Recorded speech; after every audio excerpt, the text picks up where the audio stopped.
¿Cómo están, amigos? Les habla el doctor Ramón Ramírez Erazo.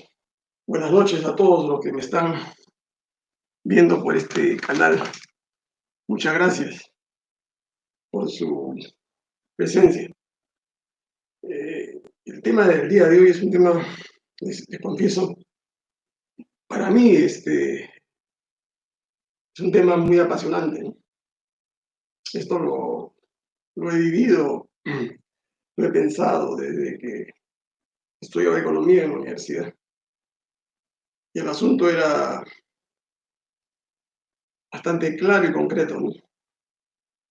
Era lo que yo desde muy joven observaba en la universidad, en el país, porque siempre me interesó, ¿no?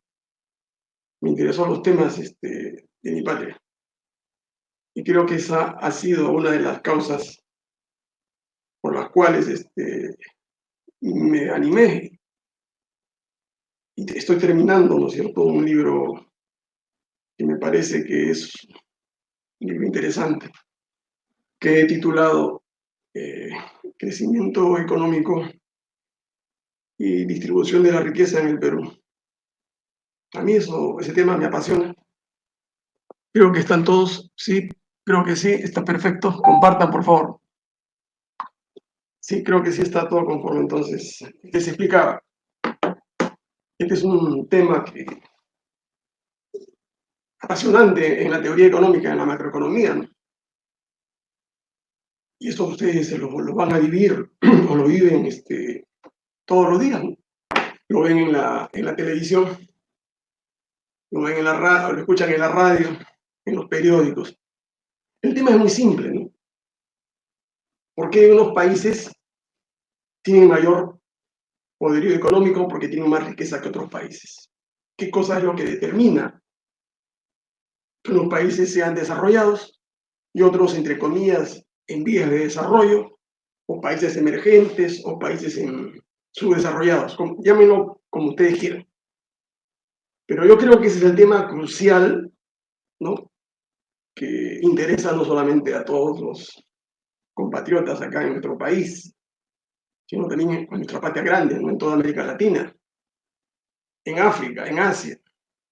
Y lo acabamos de ver nosotros en esta reunión que ha terminado en Los Ángeles, donde se ha visto claramente la polarización política y económica que existe inclusive en nuestro continente, en nuestro hemisferio, ¿no?, donde hay un país como Estados Unidos que ejerce un dominio de facto, de hecho, ¿no?, sobre la mayoría de los países de América del Sur y de Latinoamérica.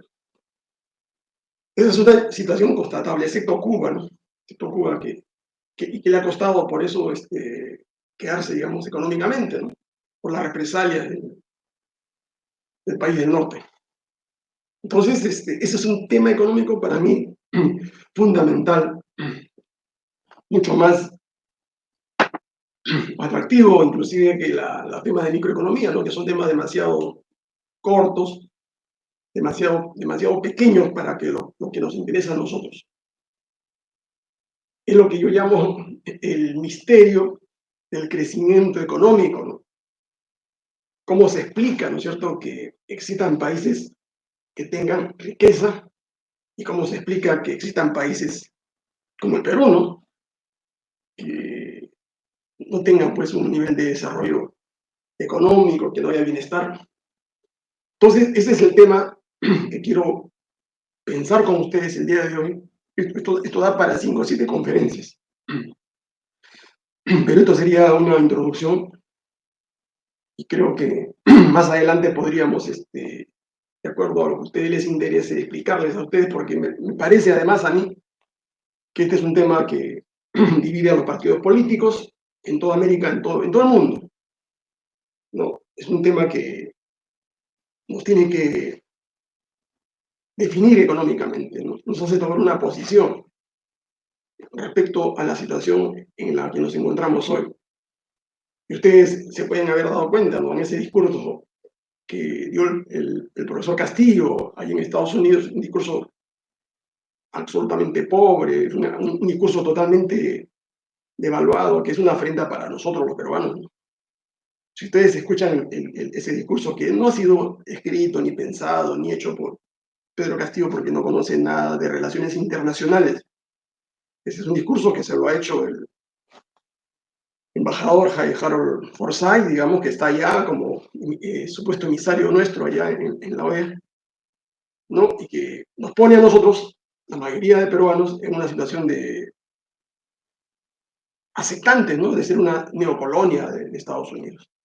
Cuando Pedro Castillo dice al final del discurso, vean el discurso, América para los americanos, para mí es la más grande brutalidad que puede haber cometido un presidente del Perú. Porque uno, para expresarse, para decir una frase, un eslogan, digamos, tiene que saber quién la pronunció, por qué la pronunció, por qué lo dijo. Y evidentemente, pues esa es la consigna, ¿no es cierto?, del dominio colonial que estableció Estados Unidos en 1812, a través de su presidente, ¿no?, de esa época era James Monroe. O sea, ese eslogan resume, ¿no?, lo que se llama la doctrina Monroe, ¿no?, que toda América del Sur, América Latina, del Río Grande hacia abajo, hacia la Patagonia, debe ser no solamente un patio trasero para los Estados Unidos, sino que Estados Unidos se erige, ¿no es cierto?, como una suerte de señor absoluto, ¿no?, de la vida, la economía de todos los latinoamericanos.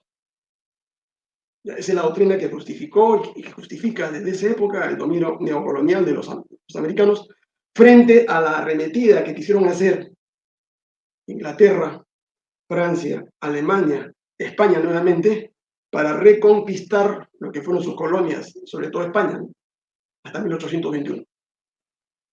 Entonces los norteamericanos, que ya se proyectaban como una potencia imperial en el mundo, para poder parar la invasión europea, diseñaron, ¿no?, desde esa época una estrategia de neocolonización, porque ellos sabían, ¿no es cierto?, que Inglaterra, que era el imperio dominante en esa época, estoy hablando de 1800 hacia adelante, iba a perecer, iba a colapsar, como colapsó, ¿no?, en 1900, y que alguien, algún país, alguna potencia, tenía que suplir, digamos,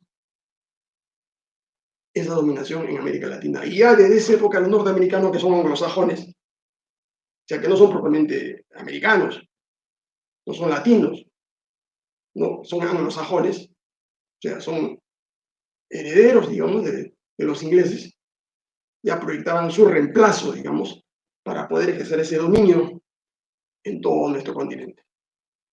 Entonces, decir América para los americanos, cuando Castillo lo dice, está diciendo los peruanos nos sometemos al poder imperial de los Estados Unidos, del presidente norteamericano, para que decida lo que él quiera conveniente para la vida de todos, de todo este pueblo. Entonces, es un error, pues, absoluto, ¿no? Es una falta de respeto a los peruanos, pues, y demuestra nuevamente la serie de errores que el profesor viene cometiendo, que nos deja mal parados a todos nosotros frente al mundo, ¿no? En una situación, ¿no es cierto?, donde incluso el tema principal ahí es el tema de la migración, que tiene que ver con el tema que vamos a ver ahora, ¿no? Porque a Estados Unidos les interesa fundamentalmente hoy parar la migración de los venezolanos, colombianos, nicaragüenses, salvadoreños, hondureños, mexicanos, que están haciendo grandes marchas, grandes desplazamientos del sur al norte. Ellos quieren pasar, digamos, la frontera americana o norteamericana, porque quieren y exigen, ¿no es cierto?, su derecho a vivir, a educarse, su derecho a tener una vida en bienestar, porque esa vida de bienestar le es negada en sus países, ¿no? Y habría que explicarle, y este es el problema central de la migración, que tiene que ver con la teoría del crecimiento, porque muchos no entienden, ¿no es cierto? Y no van a parar el problema de la migración, ese es un problema irresoluble para los norteamericanos, ni colocando, digamos, un muro a lo largo de toda la frontera norteamericana con México, van a poder parar la migración. Porque la migración tiene que ver con un problema de supervivencia de millones de latinoamericanos a quienes Estados Unidos y los europeos le negaron su derecho a tener en sus países, en sus sociedades, en sus estados, la posibilidad de tener una vida digna con sus familias. Como no encuentran oportunidades en sus estados nacionales, ellos no quieren morirse en estos estados, porque las riquezas, los recursos y toda la potencia económica que pudieron desarrollarse en América del Sur se trasvasó, ¿no es cierto? Se exportó a Estados Unidos, gracias a lo cual ellos han logrado, entre uno de los factores, ¿no es cierto?, potenciar su economía y convertirse en la primera potencia mundial hasta ahora. Entonces, ese fenómeno de la migración tiene raíces económicas, ¿no?, que tienen que ver con el crecimiento económico de los países de América Latina y su derecho al desarrollo. Y el mismo fenómeno que ven ustedes en América Latina lo están viendo ustedes en África y en Asia, en el Medio Oriente, porque esos países, los africanos, fueron colonizados, conquistados, vejados, maltratados, humillados, ¿no es cierto?, a partir de 1860, cuando los europeos se repartieron el continente como si fuera pues una suerte de chacra de ellos, ¿no? Y los belgas, los holandeses, los españoles, los ingleses, los franceses, los alemanes, se repartieron África y los trataron a esta población de color, los trataron como esclavos, los vendieron como esclavos, lo tuvieron ahí como sirvientes, hasta hace muy poco, ¿no?, cuando ellos ya decidieron ser repúblicas, estados independientes. Pero esos 100, 150, 200 años de colonialismo, que significó no solamente, ¿no?, la exportación de esclavos, sino también la extracción de su riqueza, digamos, es una de las razones por las cuales África está en esta situación de pobreza, de miseria, al igual que la gente del Medio Oriente. Entonces, eso, lo que les digo a ustedes, tiene que ver fundamentalmente con lo que en economía dura se llama teoría del crecimiento económico. La pregunta sería, ¿why? ¿Por qué sucedió esto? ¿No? En América nosotros tenemos claridad, ¿no es cierto?, de que desde 1530 a nosotros nos insertaron a la fuerza, ¿no es cierto?, en lo que se llama la globalización mundial a través de España y Portugal. O sea, ese fue el comienzo de todo nuestro drama como latinoamericanos. Se destruyeron las culturas originarias, las culturas nativas fueron exterminadas, fue un genocidio, como lo han señalado varios presidentes latinoamericanos, entre ellos el presidente de México, quien ha pedido inclusive, ¿no es cierto?, que el rey de España tenga la decencia, ¿no?, de pedir perdón a todas estas poblaciones, a todos estos pueblos que fueron arrasados. Les pido que compartan, señores, porque para mí, yo me demoré un tiempo en entender la figura, pero ahora tengo claridad en esto, como lo deberían tener cualquier político que quiera aspirar a ser presidente de este país. Porque quizá la ignorancia de todas estas gentes que se han sucedido como presidentes a lo largo de los 200 años de vida que tenemos, ha permitido, ¿no es cierto?, que se perpetúe esta situación de dominio colonial con los españoles primero y luego neocolonial con los ingleses y los norteamericanos. Y la pregunta es, ¿no?, si es que nosotros en el Perú y nuestros hermanos de América Latina desean continuar en esta situación de dominación colonial. Porque no va a haber futuro, señores, bajo este modelo neoliberal, bajo este tipo de economía neocolonizada, y sus hijos, sus nietos, ¿no?, van a continuar migrando de sus países, dejando a sus familias, pensando, digamos, que en Estados Unidos o en Europa van a obtener, ¿no es cierto?, el bienestar que se les está negando en sus respectivos países. Y el problema está primero en hacer un reconocimiento, ¿no?, de por qué estamos así nosotros. De cuál es la causa, qué cosa es lo que explica esta situación.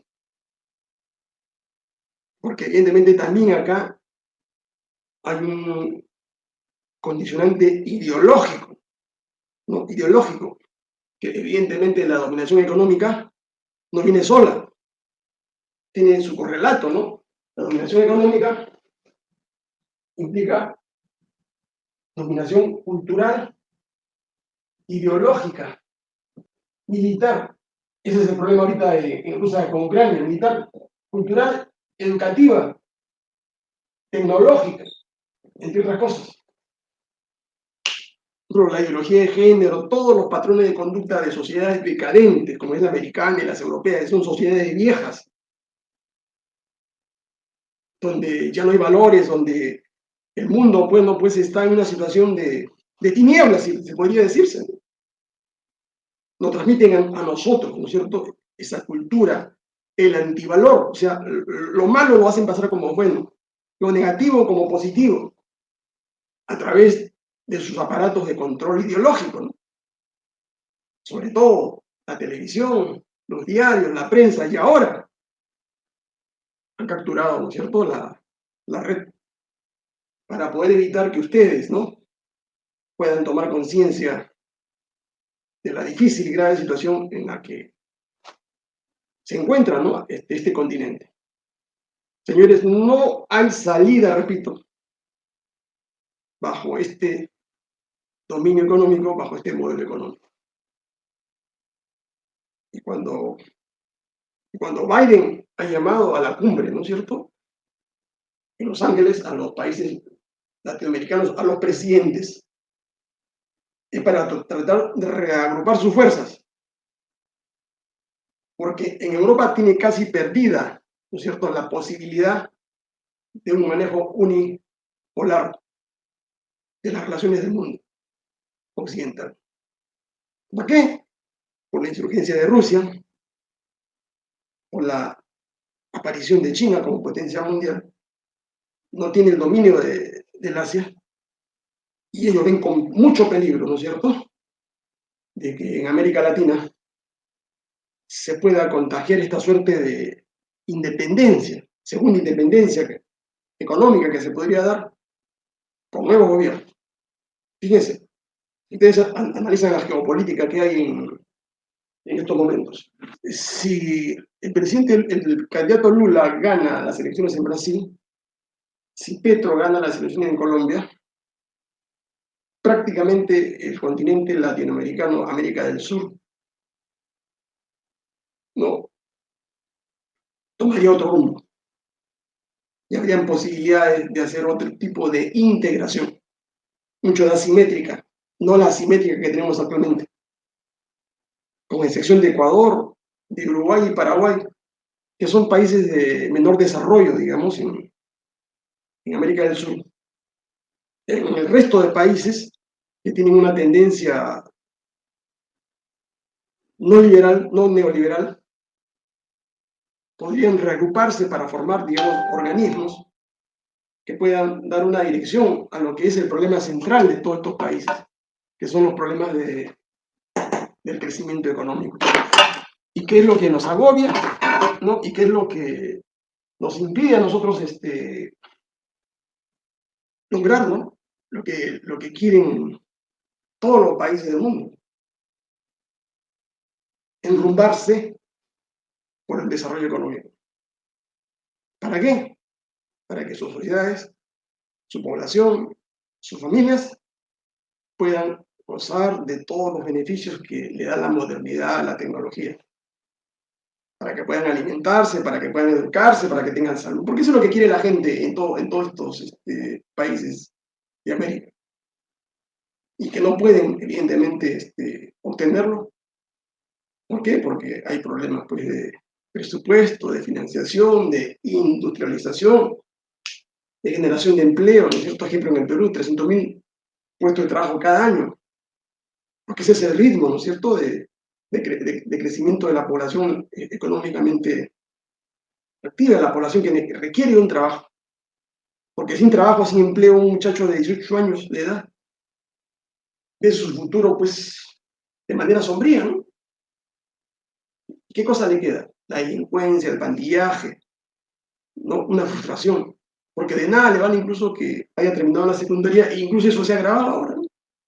Porque tenemos ya gente profesional titulada que tampoco tiene empleo. Y de ahí viene todo el malestar social, ¿no?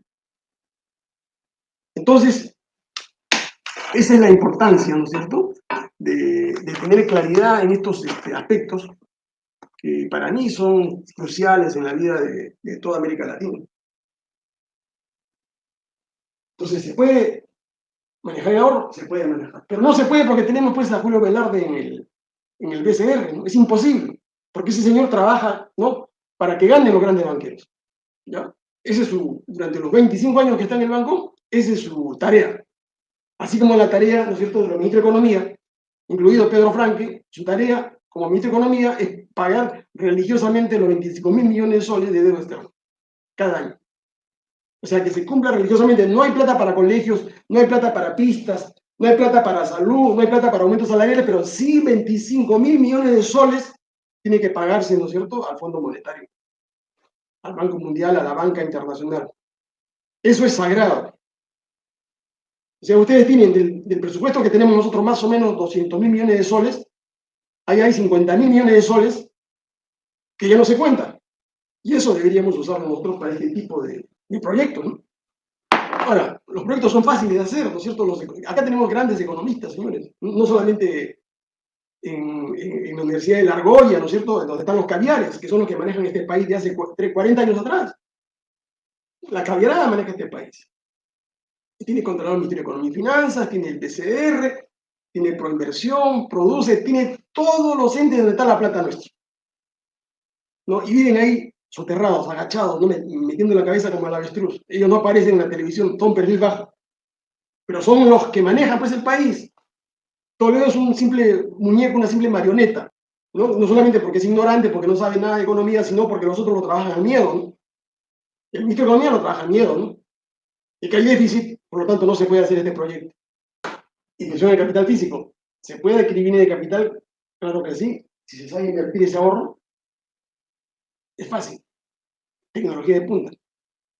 No puedes gastar el dinero, ¿no es cierto?, en juegos panamericanos. 7.000 millones de soles en juegos panamericanos. ¿Qué rédito nos ha traído nosotros? Vean ustedes lo que han hecho acá en San Luis. Esas instalaciones que están botadas ahí, no sirven para nada, es para una élite, ¿no es cierto? Pero que fue pues el más grande robo que hemos tenido en estos últimos 10 años, ¿no?, en el gobierno de Vizcarra. Jamás se debió hacer esos juegos acá en el Perú, señores. ¿Por qué? Porque hay que priorizar la inversión. El poco dinero que hay en el Perú, hay que priorizarlo. Hay que mejorar el capital humano, ¿no? Y para mejorar el capital humano hay que invertir en la educación pública, para que genere ciencia, tecnología. Es la única forma, ¿no? No crear el Ministerio de Tecnología, de Ciencia que quieren hacer es otro gasto inútil, burocrático. Es absurdo, ¿no es cierto? Porque si tienes el Ministerio de Cultura, la ciencia es parte de la cultura de una sociedad, de un país, eso es elemental, señores. Amplía tú, ¿no es cierto? Amplía tú el rubro de lo que se va a manejar en ese ministerio y haz reingeniería, haz sinergias tú, sin necesidad de tener que pagar el sueldo a un ministro y 4 viceministros, que son 5 por 30 más o menos. Ahí en sueldo más tienes acerca de 150.000 soles, más los directores, más toda la burocracia, que lo pagamos nosotros. Crear tecnología. Si no creamos tecnología, si no creamos ciencia, no tiene sentido, ¿no es cierto?, hablar de un cambio político en el Perú, ¿ya? Y esa debe ser, digamos, una de las primeras, digamos, acciones que tiene que tomar un nuevo gobierno. Si no tenemos tecnología, no creamos ciencia, es imposible, señor. Imposible. Y hay que llamar a la gente porque saben. Hay que traerlos. Están acá y están en el extranjero. ¿Se les puede convocar? Claro que sí. Gente brillante,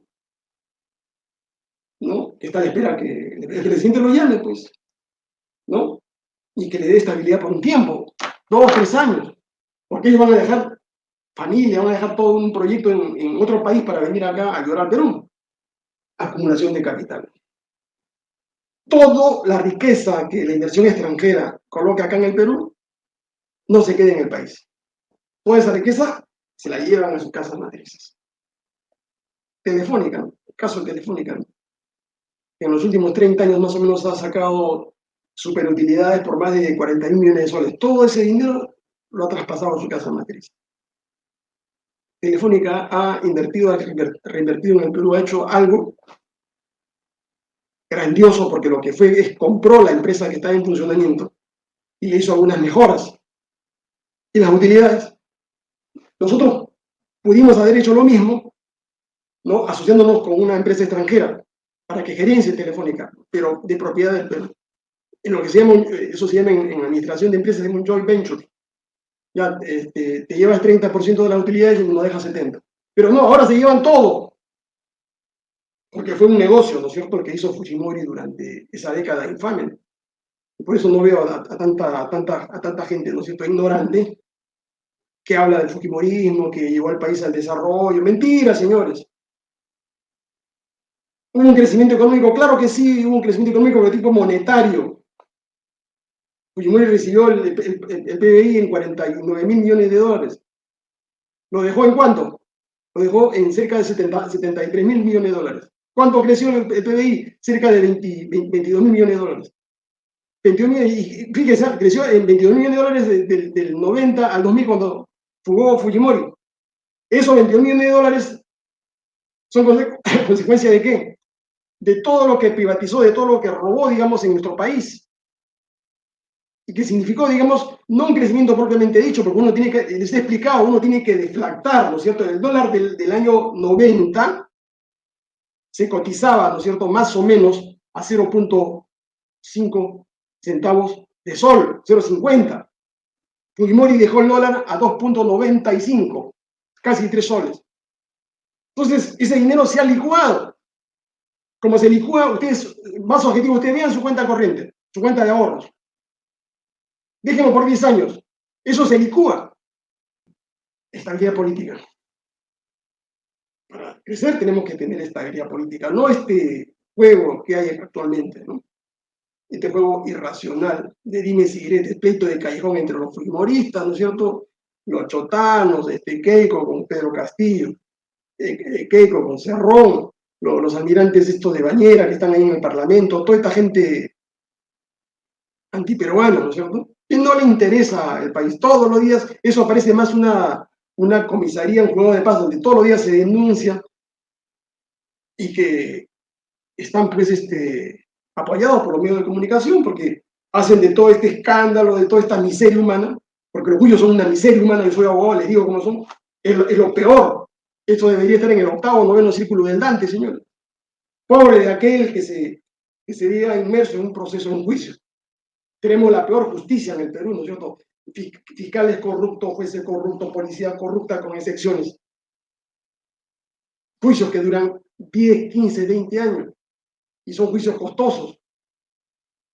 Tenemos la peor administración pública, los peores empleados públicos, señores, donde roban, extorsionan cuando se hacen licitaciones. Ustedes lo saben, lo ven en la televisión. Que cuando se quiere dar una adjudicación de un proyecto tienes que pagar tú. Entonces, la estabilidad política viene pues con una política anticorrupción, así frontal, sin medias tintas, que no van a temblar. Cuando uno toma una decisión política de meter a la cárcel, ¿no?, empezando por el propio presidente hasta el último portero de Palacio de Gobierno, entonces el pueblo va a entender. Cadena perpetua, hay que modificar los códigos, hay que reemplazar, hay que restaurar la Constitución 79. ¿Por qué? Porque si no tenemos la ley, ¿no es cierto?, en la mano, una ley severa, que inclusive puede imponer la pena de muerte, se sale del pacto de Costa Rica, no hay ningún problema. Porque tenemos un problema mucho más grave en el Perú de corrupción, que se ha normalizado. ¿Y qué significa qué cosa? Significa la desgracia pues para su familia, para ustedes, para sus hijos, para el futuro. Eso tenemos que ponerle un corte así frontal. Acá no hay medias tintas, señores. El cambio tiene que ser radical. Y por eso yo he dicho, ¿no? Usar anticorrupción o si quieren ya pónganle otro nombre, un tribuno anticorrupción, elegido por el pueblo por 7 u 8 años, para denunciar a todos los funcionarios del Estado, comenzando por el presidente. Fíjate, acá no va a haber inmunidad de 5 años para el presidente ni para nadie, señores. Porque si yo soy un presidente honesto, si yo soy un presidente decente, yo no tengo que tener temor alguno, no tengo por qué tener inmunidad. Si hago las cosas claras, honestas, no tengo temor a que me denuncien o que me hagan una investigación porque no van a encontrar nada. ¿A qué le tienen miedo? ¿A qué le tienen temor? Hay que introducir la revocatoria, ¿no es cierto?, del mandato presidencial, la mitad del periodo, también de los congresistas, para controlar, digamos, estos brotes de corrupción. Porque al final, esto no lo va a resolver el Congreso, no lo resuelve el presidente, no lo resuelve la Fuerza Armada, que es una banda de cobardes. No lo va a resolver la Fiscalía de la Nación, no lo resuelve el Tribunal Constitucional, no lo resuelve el Defensor del Pueblo. El único que lo puede resolver es el pueblo, que es la fuente de poder, es el titular del poder. Y por eso que el poder tiene que regresar al pueblo y el pueblo tiene que decir, si tienes un presidente corrupto, no te ratifico y chao, te despido. Si ustedes son unos congresistas corruptos, se van, se cambia, como se cambian los equipos. Si tú eres un juez corrupto, te tienes que ir. Un fiscal corrupto, te tienes que ir. No en leguleyadas, en formalismos. Que derechos humanos, que los formalismos, ¿no? Que yo soy abogado, yo conozco a esta gente, señores. Estos delincuentes, estas mafias, hay grandes mafias de abogados, que son los reformadores de los códigos, que hacen los proyectos de ley para favorecer, digamos, a sus clientes futuros, a estos delincuentes que se roban el Perú. Ustedes no saben cómo se preparan, pero ellos son los que idean todos los procedimientos, todas las legalidades, y por eso que no hay sanción, pues. 7 años en proceso de lavajato. El fiscal incompetente, incapaz. El proceso de lavajato es el proceso más caro que ha habido en la historia del Perú. Hemos tenido que pagar 7.000 millones de soles por supuesto codinome que hasta ahora no ha llegado. Y de eso tienen que rendir cuentas estos psicópatas, ¿no? Que aparecen como fiscales. Que les interesa más hacer el teledrama, salir en la televisión, hacer declaraciones. Y no les interesa el Perú. 7.000 millones de soles regalados a Marcelo Odebrecht, a Barata, con el cuento de que le iban a dar las pruebas a los codinomes. Es incapaces, ¿no? Yo no voy a comprar pruebas, señores, el fiscal. Yo he sido juez, ¿no? Y ahora el juez antes era un juez de investigación. Ahora esa facultad se la han pasado a los fiscales. Los jueces, los fiscales, digamos, competentes, capaces, saben cómo encontrar la prueba. Saben cómo investigar. Y no necesitan pagar, sobornar, porque esa es una coima. Y el coimero, pues, no te va a decir la verdad. Pues el delincuente no te va a decir la verdad necesariamente. Condiciones. Entonces, este año se suponía que íbamos a crecer al 3%. Pero al paso que vamos, no llegaremos al 2%. ¿No es cierto? Y si tenemos, escúchame, tenemos una tasa de natalidad de 3%, más la inflación de 10%, 13% menos 2, menos 3, 10%. Menos 10%. Eso se llama estancamiento. Y si a eso se acumula, digamos, la inflación más recesión, estamos hablando de estanflación. Ese es el proceso que se está viviendo a nivel mundial, estanflación. Alta inflación con recesión, que es distinto a la hiperinflación. ¿Y eso va a pasar en el Perú? Probablemente el otro año. Cuando se acaben los ahorros de la CPS, cuando se acaben los aportes de la AFP, entonces no va a venir el hueco.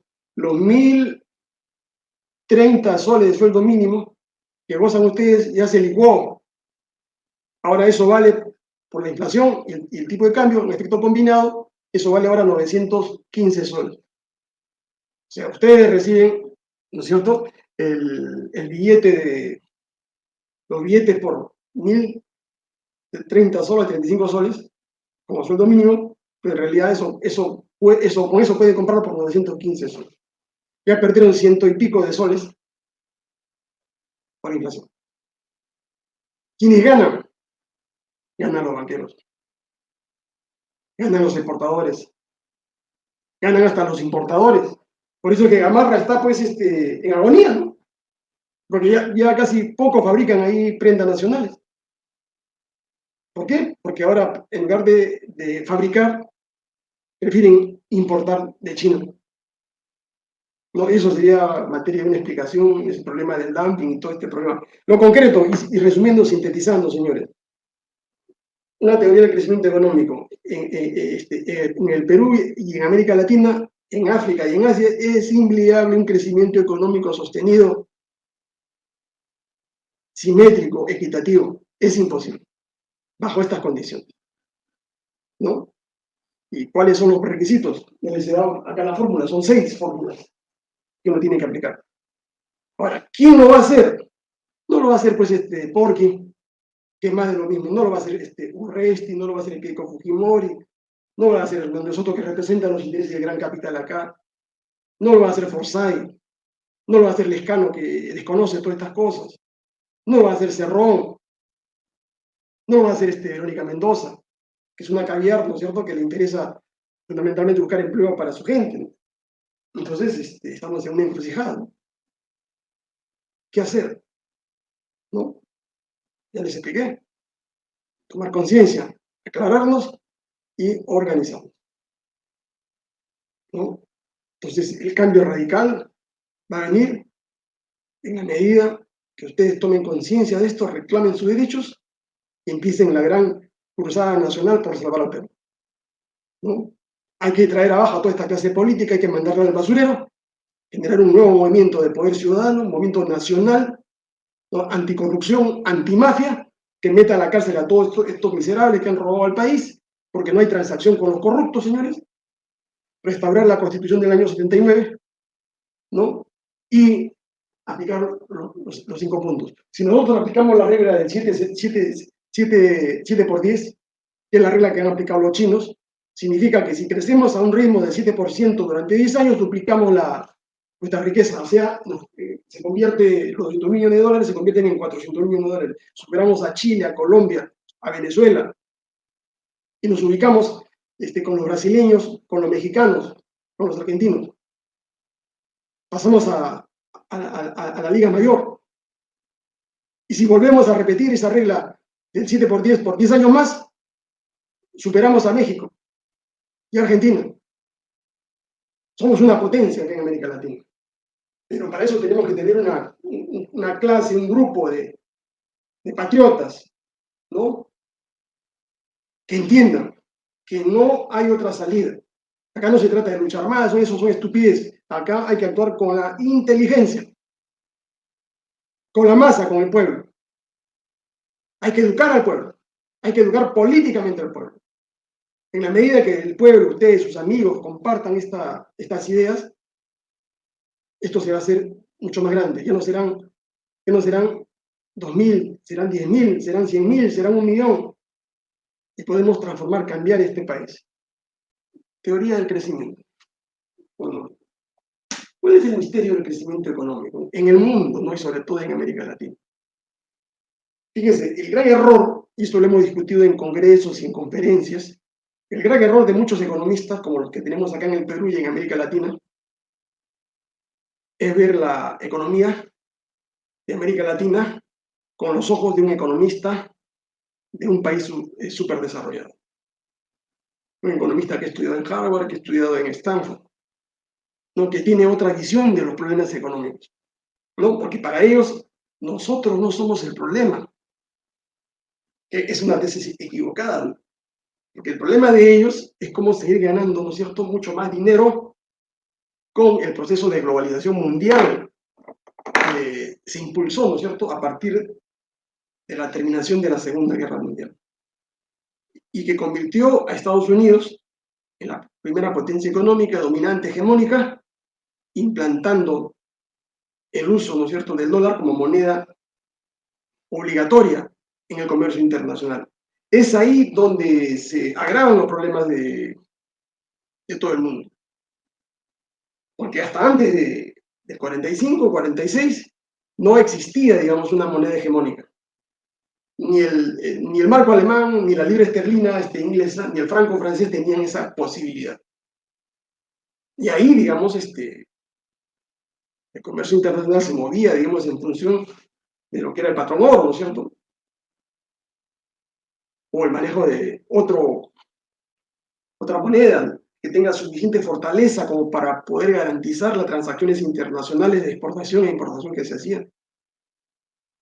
Pero Estados Unidos, como era ganador de una guerra mundial, impuso, ¿no?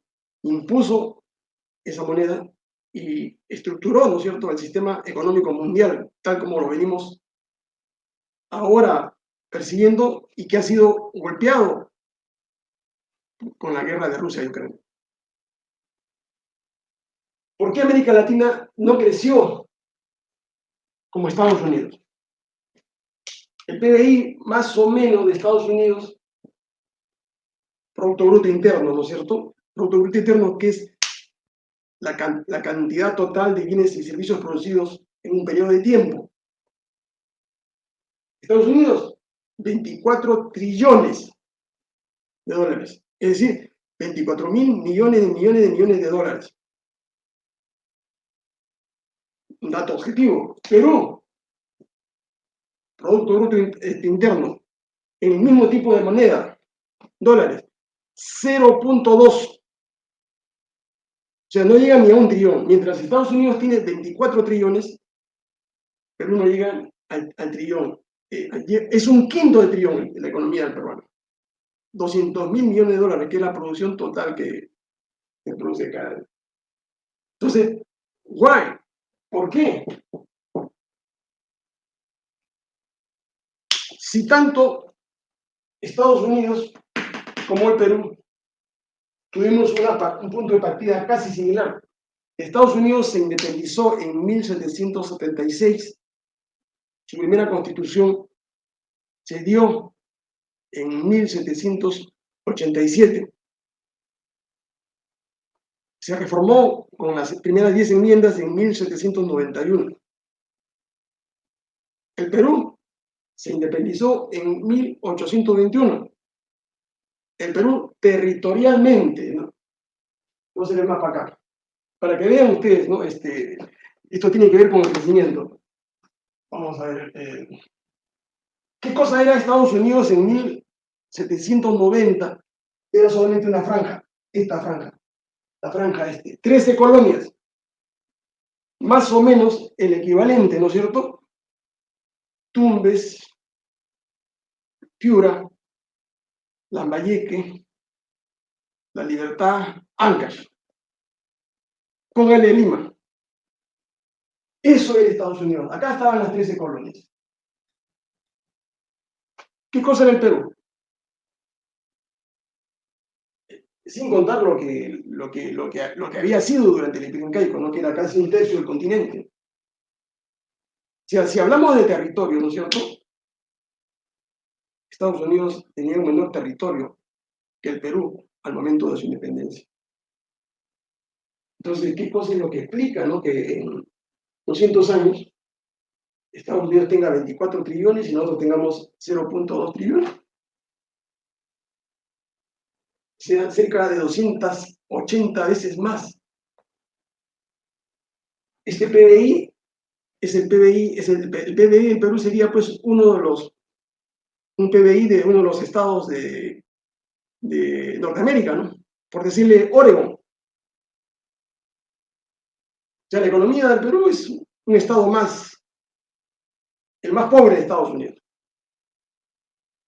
Fíjense, ustedes comparen, porque el Perú territorialmente y económicamente es una economía intermedia en América Latina. Porque los que están más abajo de nosotros son Ecuador, Bolivia, Paraguay, Uruguay. O sea, nosotros estamos en el medio. Arriba de nosotros está Argentina, México, Brasil. Y pegado a nosotros, ¿no es cierto? Está Chile, ¿no? Y Colombia. Pero nosotros estamos abajo. Ellos están encima de nosotros por su potencial económico, que eso sería cuestión de explicarlo, ¿sí? ¿Qué explica, ¿no es cierto?, esa diferencia? Ya si tuvimos un inicio similar, fíjense. Este es un diagrama que les va a ustedes a explicar rápidamente.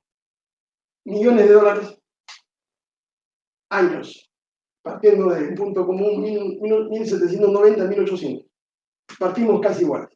Esta línea roja que ven ustedes acá, la línea roja de abajo, está casi, corre paralela al eje de las abscisas. Esta línea roja es el peor, su 0.2. Esta línea horizontal. Ya, desde 1800, 1900, 1929, 1945, 2000, 2020, no hemos tenido mayor crecimiento de nuestro Producto Interno. Estados Unidos, desde 1800, empezó, fíjense cómo empezó Estados Unidos, empezó el crecimiento. Esta caída que ven ustedes acá es la caída producida por el crack de Wall Street en 1929. Es como ahora, ¿no? Van a ver ustedes esa caída, esa fosa, la van a ver también ahora en el año 2020, como consecuencia del COVID. Entonces acá Estados Unidos se cayó, pero tuvo un crecimiento, fíjense, tuvo un crecimiento sostenido durante estos primeros 100 años. Se levantó, ¿no? Gracias a su política imperial. Y ya con la Segunda Guerra Mundial, que es esto de acá, empezó su despegue. Porque la Segunda Guerra Mundial, todos los países de América Latina le regalaron sus recursos naturales, le regalaron la fuerza laboral, como México. Como no habían mano de obra en Estados Unidos para cultivar los campos, los americanos ejercieron presión sobre los presidentes mexicanos para que los trabajadores mexicanos vayan a cultivar y cosechar los campos de California y toda la zona del sur de Norteamérica, del sur oeste, que habían sido antes territorio de los mexicanos, ¿no? Nuevo México, California. A nosotros, por ejemplo, la Segunda Guerra Mundial nos costó mucho dinero. Prado entregó la economía, Manuel Prado Ugarteche, hijo del traidor Mariano Ignacio Prado, que se llevó, acuérdense ustedes, ¿no?, la colecta que se hicieron los peruanos para comprar buques ante la invasión chilena. No, el hijo del traidor entregó la economía peruana a los americanos. Y le suministró el petróleo, ¿no?, que había en Talara. Y le suministró hierro y toda la producción minera que había acá en la Sierra Central. Porque los norteamericanos, digamos, argumentaban que tenían que cooperar con ellos porque era la guerra para salvar, entre comillas, la democracia y la libertad del mundo ante la arremetida del nazismo y el fascismo. Entonces le entregaron recursos naturales pues casi regalados, ¿no? Y en el petróleo nuestro se lo llevaron sin pagar mayor regalía ni impuestos, porque en esa época no había ese tipo de tributos. Fíjense, 1945, y una vez, ¿no es cierto?, que el dólar pasa a ser moneda mundial, con la creación del Fondo Monetario, del Banco Mundial, Estados Unidos consolida su poderío mundial. Y acá lo ven, ¿no es cierto? Y 4 trillones de dólares es su potencial. Acá está Estados Unidos, en estos momentos. Y nosotros estamos acá abajo. Es una diferencia. Esto se llama boca de cocodrilo en economía, ¿no? O sea, cuanto más pasa el tiempo, esa brecha se va abriendo cada vez más. Y es imposible de cerrarla. Por eso todos estos economistas mentirosos, hipócritas, ¿no es cierto?, neoliberales, que dicen que nosotros en el Perú, si seguimos con las mismas políticas neoliberales que se impusieron con la Constitución de 1993, esa Constitución fuji-pinochetista, vamos a ir al desarrollo, vamos a crecer, vamos a tener mayor prosperidad. Mentira, señores, mentira. Al contrario, la boca se va a abrir y eso se lo puede explicar cualquier estadístico, cualquier estudiante de estadística, porque acá hay una tendencia creciente. Que llegará pues en 2050, estará por acá, ¿no? El 2050 estará por acá y nosotros seguiremos acá abajo, ¿no? O sea, nosotros estaremos aquí. Y la boca seguirá creciendo. Porque no hay cuándo cerrar esta boca, señores. Con el modelo que tenemos nosotros, que es un modelo evidentemente neocolonial, descolonizador, y que solamente lo pueden sostener, ¿no?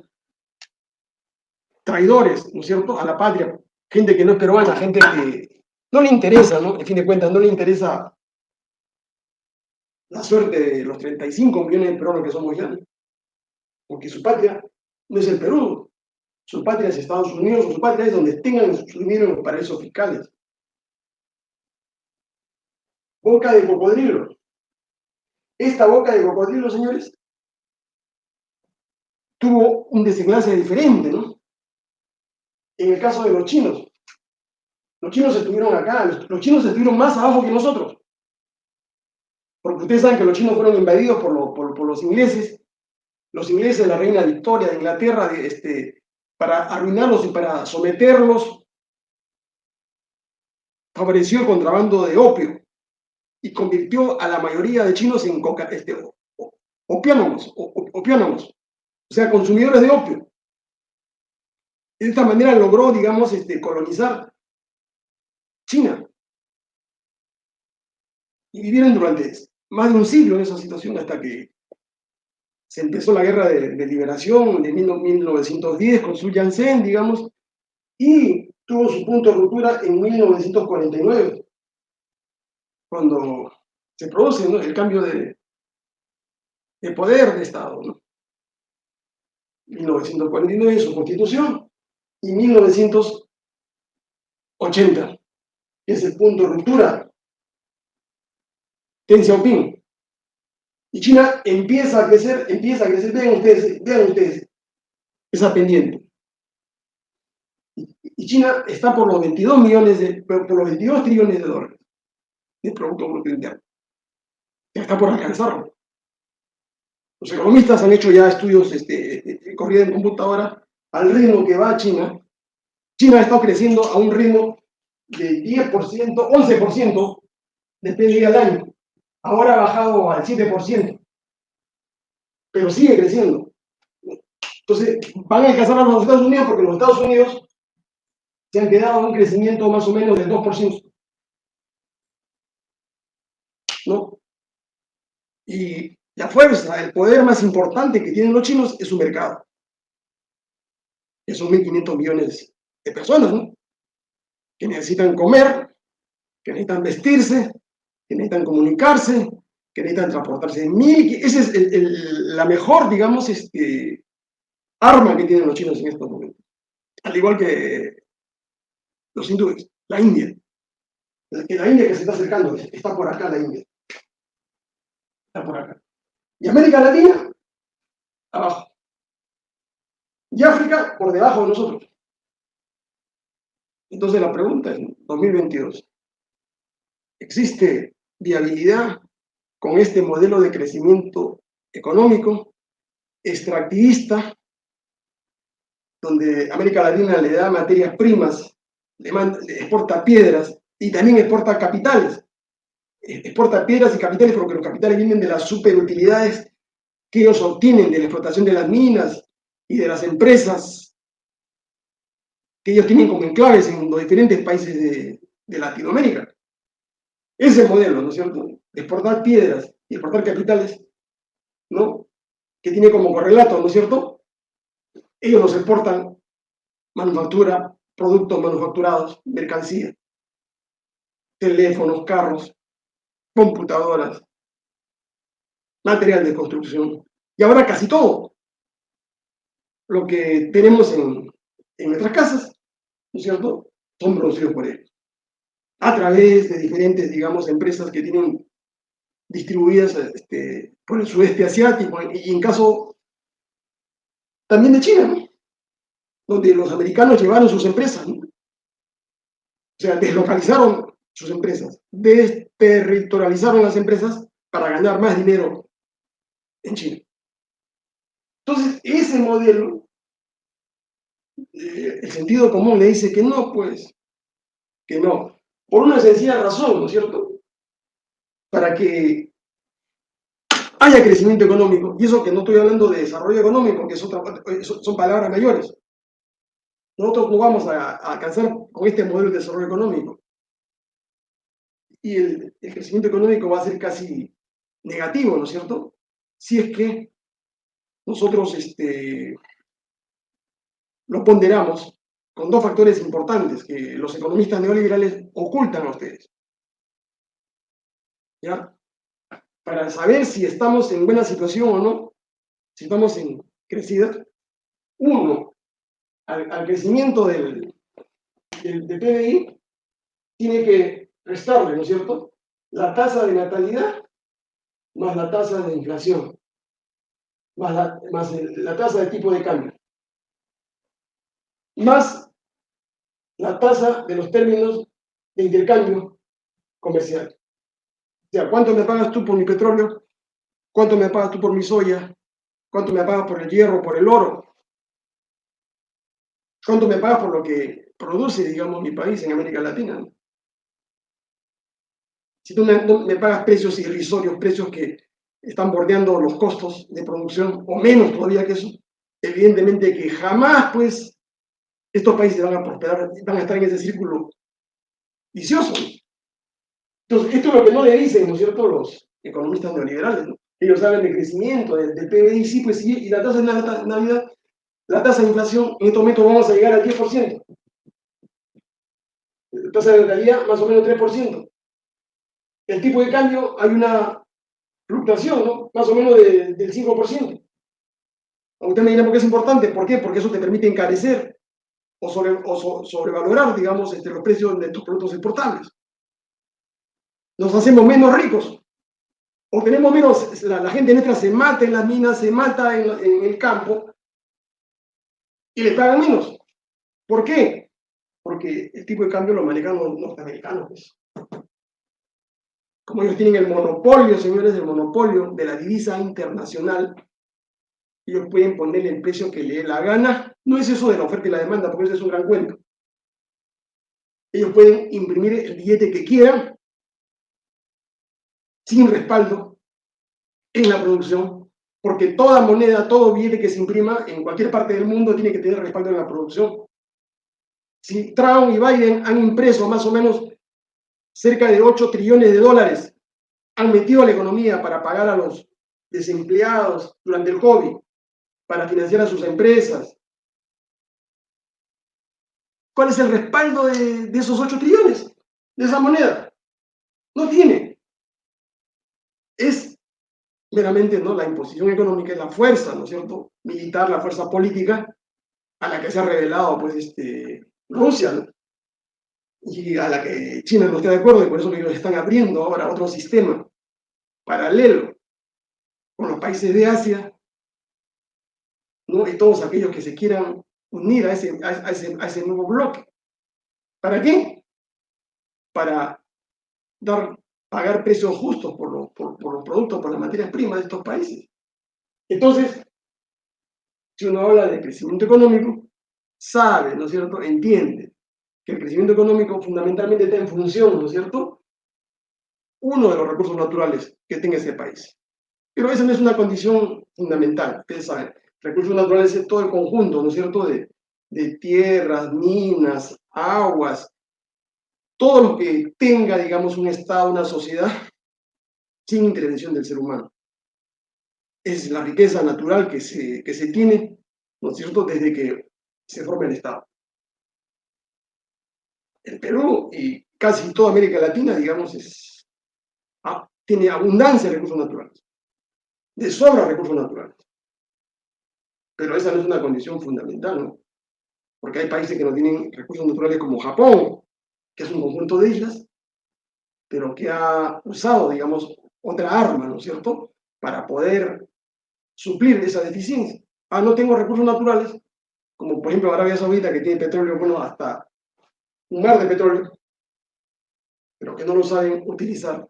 Entonces los japoneses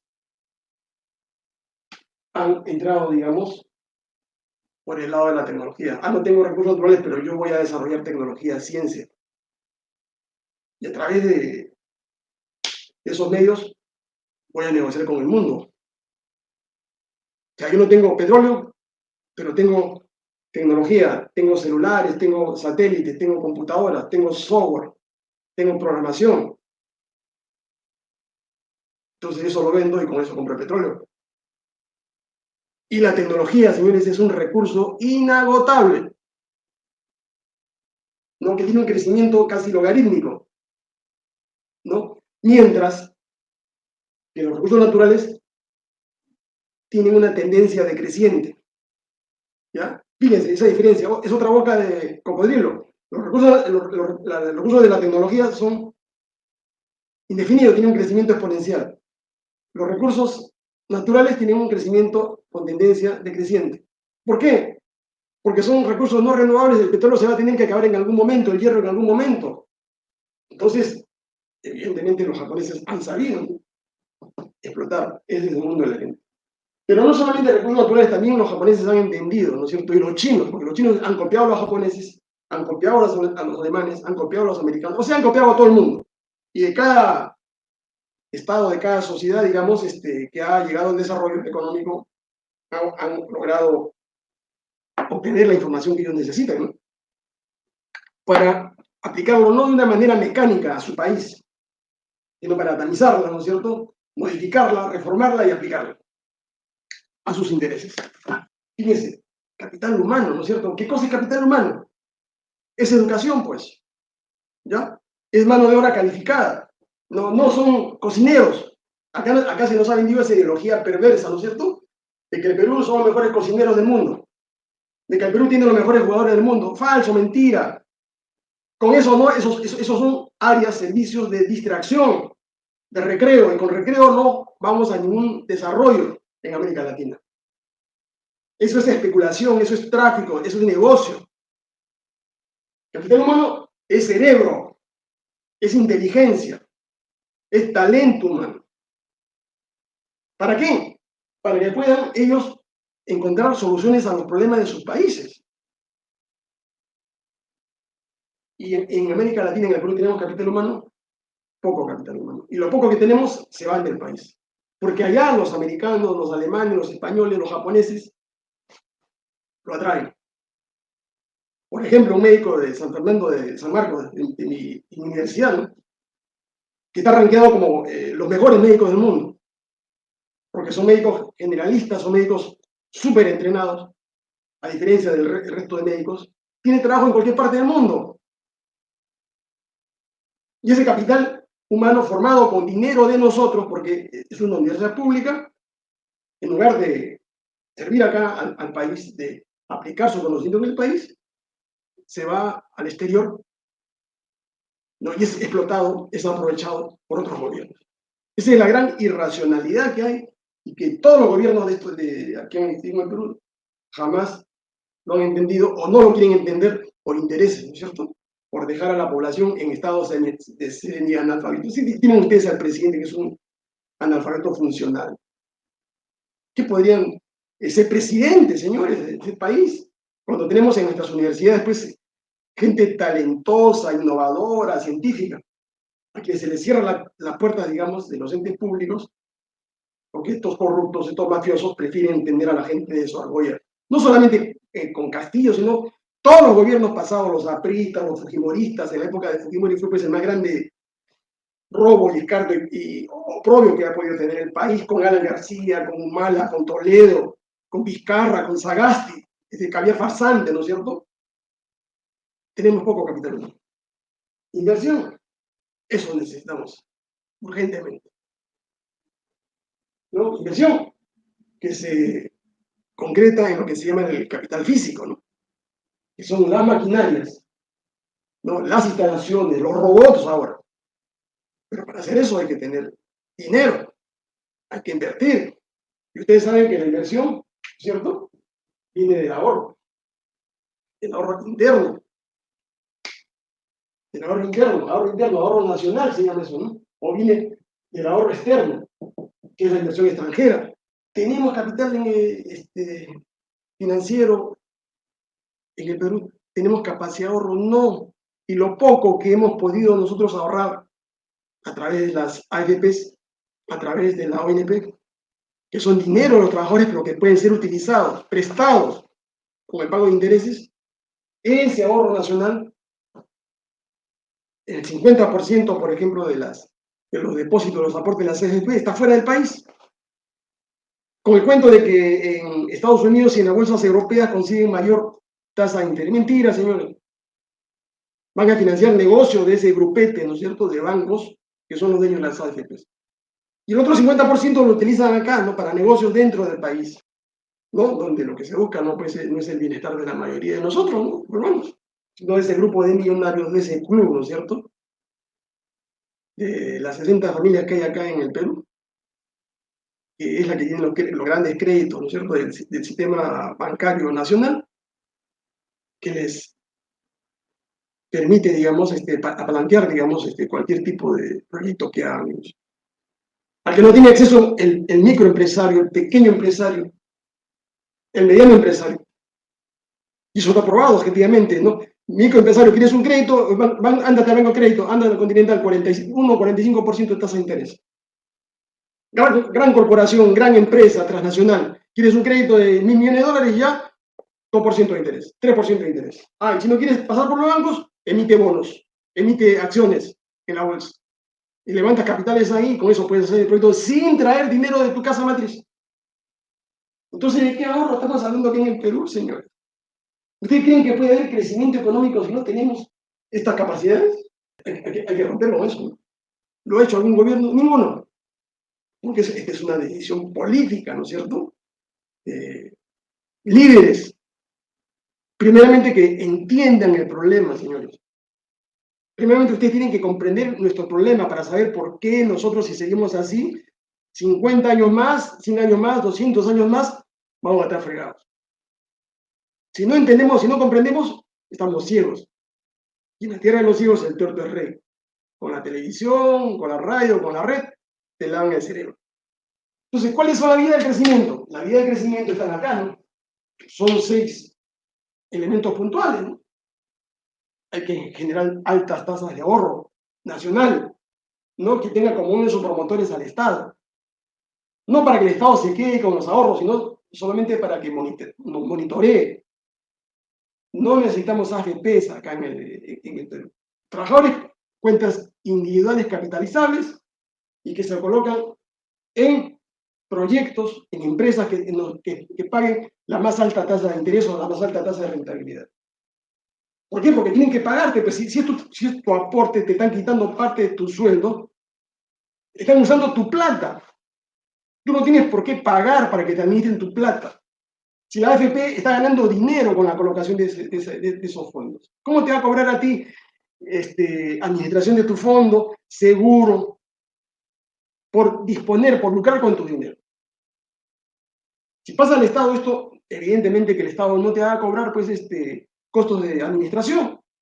Lo único que teníamos que hacer acá es colocar a gente de primera, a técnicos, a grandes economistas, a grandes financieros, para que manejen estos fondos. Y en el Perú existe, claro que existe, y si no, los traemos de otros países, porque ellos, los tecnócratas, les pagan su sueldo y ellos te trabajan como si trabajaran para una empresa privada. Porque lo que ellos quieren es ganar su sueldo y tener las comodidades y la estabilidad que se exigen, ¿no? Y a cambio de eso, ¿qué te dan? Te dan productividad, te dan ganancias. Pero ganas tú, pues, gana tu dinero. ¿Se puede generar alta tasa de ahorro? Sí. Solamente le doy 2 datos para que vean por dónde está el ahorro nuestro. 25.000 millones de dólares, acá está nuestro ahorro. 25.000 millones de dólares que pagamos todos los años por intereses de la deuda externa. O sea, cada año se tiene que separar 25.000 millones de dólares para pagar esa deuda astronómica está llegando a los 80.000 millones de dólares. ¿Por cuánto tiempo? Estamos endeudados por más de 100 años, ¿no? Todos los presidentes, ¿no? Belaúnde, Fujimori, Toledo, Alan, Humala, Vizcarra, Castillo con pseudo izquierdista, ¿no? Pedro Franklin, que engañó a medio mundo, ¿no? 5.000 millones de dólares así de frente, el primer préstamo que hizo cuando fue ministro de Estado. O sea, estos son intereses de la deuda externa. Y tenemos 25.000 millones de soles, que es la corrupción. Al cambio, ¿no es cierto? Tenemos ahí 30.000 millones de dólares como fondo que el Perú puede recuperar con una buena política fiscal y con una buena política monetaria y con una buena política anticorrupción. Y esa plata nos va a servir a nosotros ¿para qué? Para financiar grandes proyectos de desarrollo económico en el Perú, sin necesidad de contraer más deuda externa, de pedirle plata al Fondo Monetario del Banco Mundial, porque el negocio de ellos es tenernos a nosotros amarrados, engrietados con los préstamos que nos hacen a fin de tener el control de nuestra economía.